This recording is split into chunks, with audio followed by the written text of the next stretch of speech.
Just sick and tired that you have to come out. You're comforting families for their children, for their loved ones. You know, how many more children do you want to hurt? Police are searching for answers after a man is shot and killed on I-20 overnight. Breaking overnight, a man killed during a drive-by shooting. And who was shot and killed on Interstate 20 has been identified. Violence right here in Shreveport. One person is dead, another injured in a shooting that closed down traffic on I-20 near Jewella. This was the scene earlier this morning, just after midnight.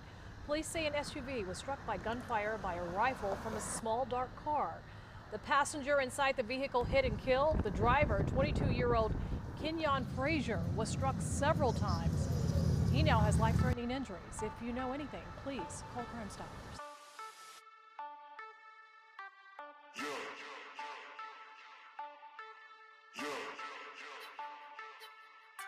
Shreveport police investigated an early morning shooting that left one man dead and one fighting for his life. Just after midnight on October the 3rd of 2017, Shreveport police officers responded to reports of a shooting on Interstate 20 East near Jewella Avenue. Officers arrived and located a green SUV stopped on the inside wall. The driver of the vehicle, 22-year-old Kenyon Frazier, aka Green Eye, sustained multiple gunshot injuries and was transported to University Health Hospital with what was described as life-threatening injuries. The passenger, who had not yet been identified, was struck at least once and was pronounced dead at the scene.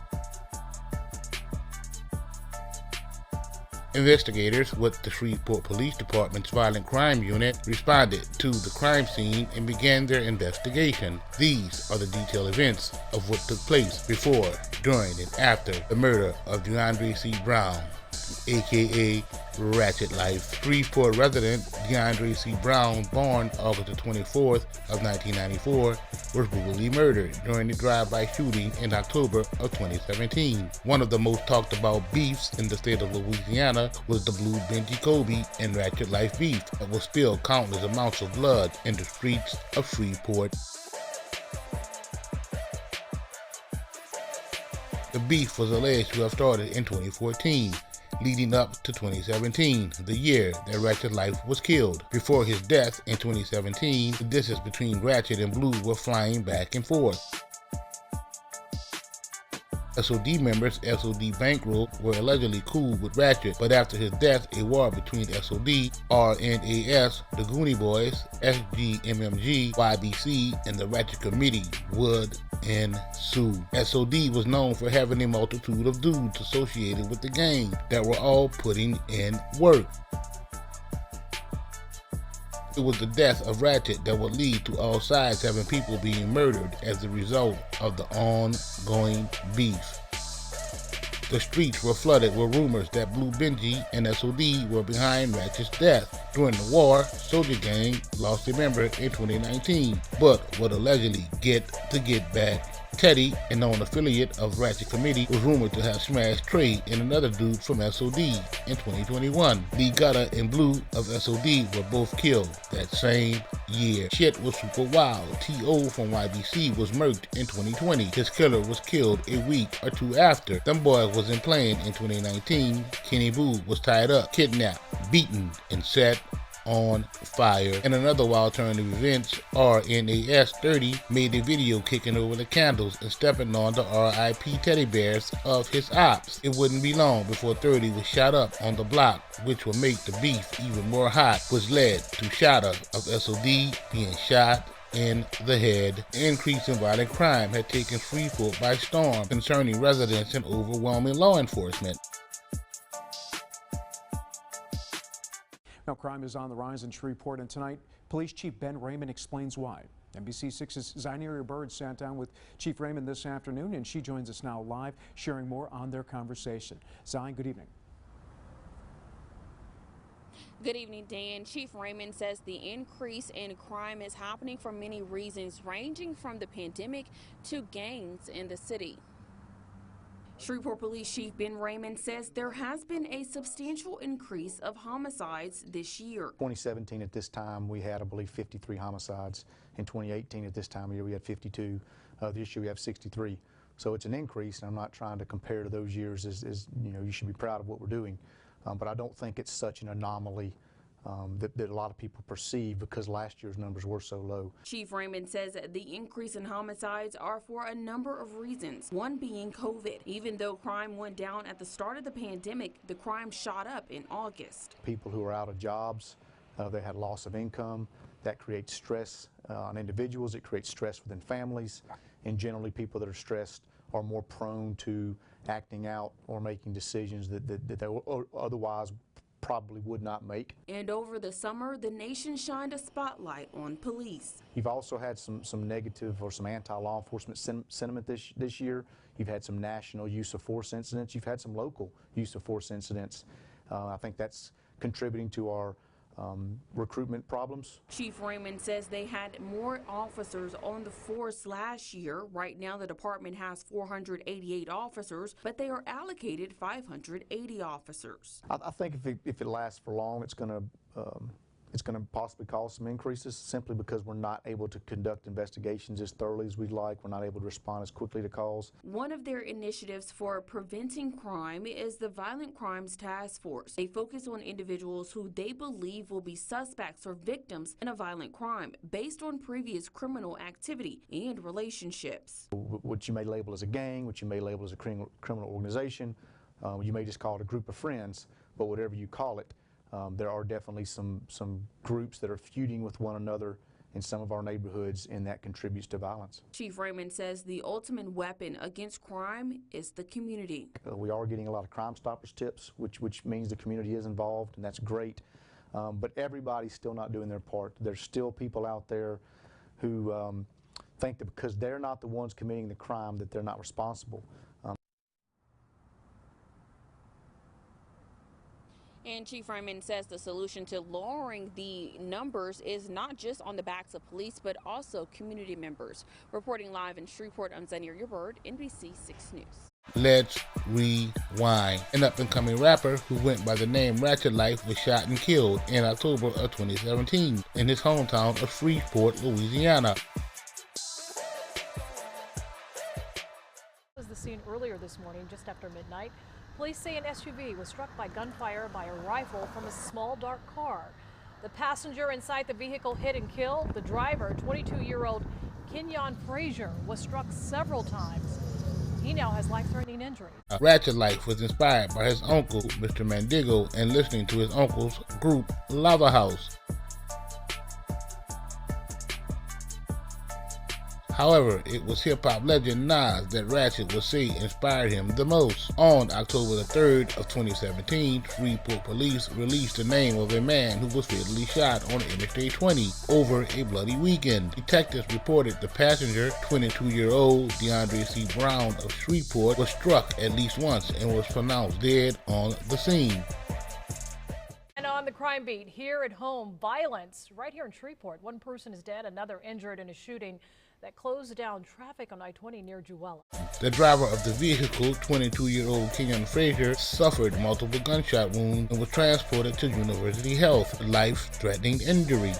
At last check, Kenyon had underwent surgery that Monday afternoon and was listed in serious condition. However, late Tuesday morning, Frazier was back in surgery and listed in critical condition.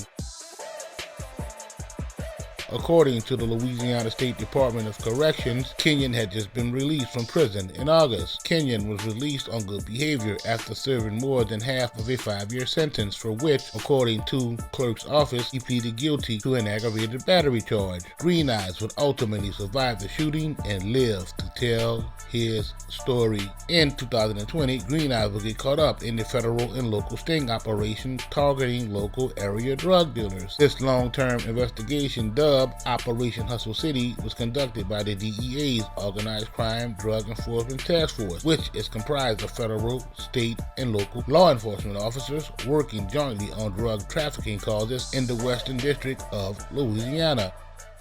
Drug bus takes down dozens of suspected dealers off the street. 40 people face charges. 3 are still on the run tonight by the feds. The feds are looking for these 3 considered armed and dangerous: Kenyon Frazier, Ladero Washington, and Rico Lawrence, all considered fugitives, all considered armed as well. Authorities say the 3 know that police are after them. KSLA News 12 Chief Investigative Reporter Stacey Cameron Stacey, you've been looking into this for weeks now, and the feds say this is part of a major crackdown on violent crime in the city. Yeah, Doug, out on the streets, you know, dealing drugs, it's called the game, and the hustle is making cash while avoiding the cops. Now, following a 4-year deep cover investigation, some major players in a drug trafficking ring here in Shreveport are on the sidelines facing long penalties in prison. Hustle City. That's the tag given to Shreveport by a band of law enforcement agencies investigating drug trafficking in the city over the past 4 years. Today, this case started in 2016 or 2017. The U.S. Attorney's Office announces a major bust. 40 suspected drug pushers arrested, 13 facing federal charges, 27 off to state court. There's a chance that we'll take a few more of the defendants here in federal court as well. The drugs getting hustled, and according to the feds, people that deal drugs will sometimes have more than one product. The list of traffickers taken down. It took place over about 2 days of last week. Ran drug rings here in Shreveport, organized crime syndicates. These drug trafficking organizations in our city really bring violence about. That have played a role in the recent tide of crime and bloodshed that authorities now hope this bust will help turn back. And we routinely see when we do a bust like this, the crime rates in the following weeks and months will come down. Now, I'm told Operation Hustle City is still ongoing, and multiple sources tell me one of the kingpins in the trafficking ring operated a downtown bar here in Shreveport, but the U.S. Attorney's Office would not confirm that information nor say whether that downtown Shreveport bar is where drugs were pushed.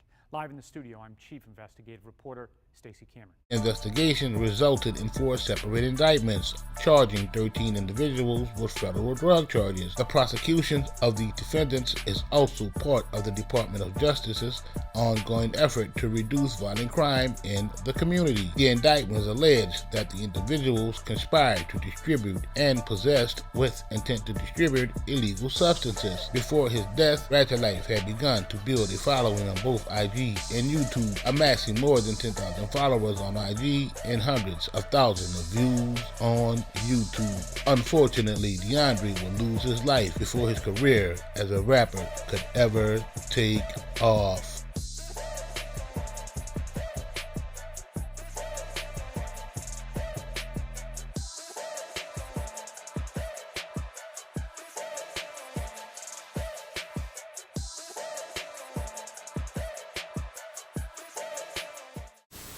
Broadcasting live, KSLA News 12 starts now.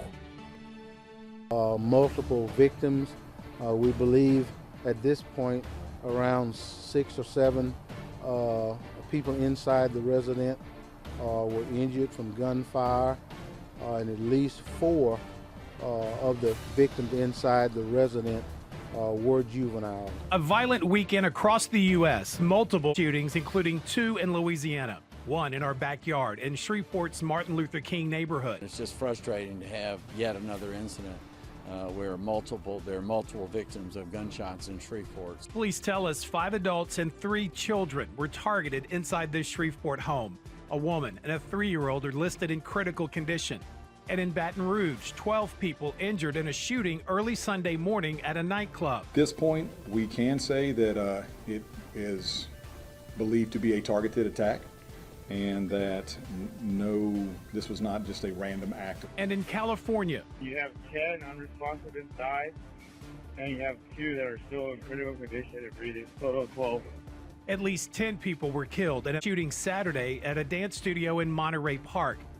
According to the Gun Violence Archive, there have been more than 30 shootings in the U.S. so far this year, leaving over 50 individuals dead and 125 injured. And I hope that this tragedy doesn't just go on a long list of many others that we don't even talk about until the next one comes up. Detectives from California to Louisiana left wrapping their minds around another set of senseless shootings, with Shreveport investigators once again handling another weekend of violence. Gunmen opening fire with innocent children wounded by the gunfire. I'm just sick and tired that you have to come out. You're comforting families for their children, for their loved ones. You know, how many more children do you want to hurt? And that was Shreveport City Councilwoman Tabitha Taylor. You heard there sharing her ongoing disgust with the violence and the violent crime in Shreveport. The latest shooting happened at a home, Sugar Lane in the MLK neighborhood. KSLA Chief Investigative Reporter Stacey Cameron was on scene yesterday shortly after police and paramedics raced there as well.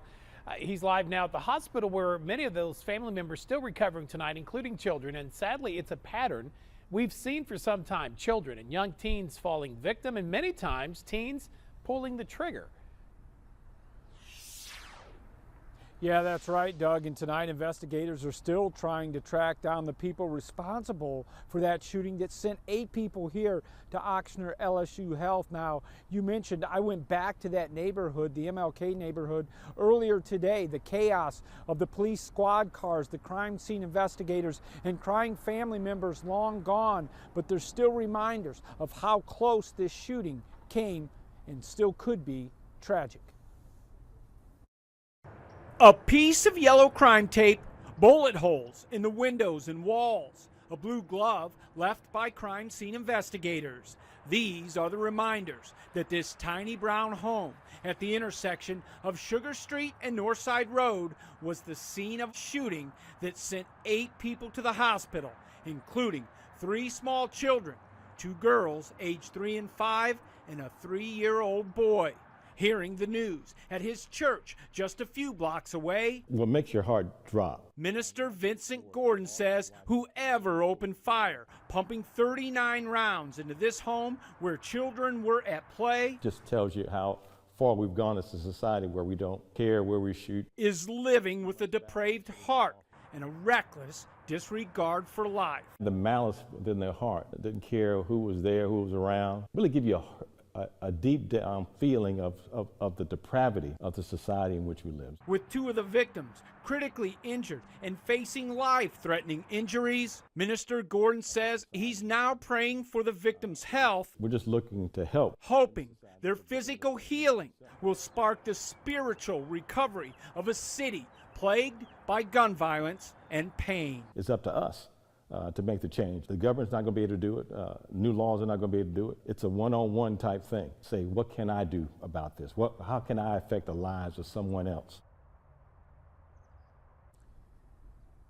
Now, Shreveport police tell us that they spoke with witnesses who say a black or dark-colored SUV pulled up to that home around 2 o'clock yesterday. Multiple men got out and fired on that home. SPD still looking for suspects. They say it was part of an ongoing dispute between 2 groups, but SPD is adamant. They won't call this gang activity, and they won't go further into the elements of the crime to say what that ongoing dispute is about.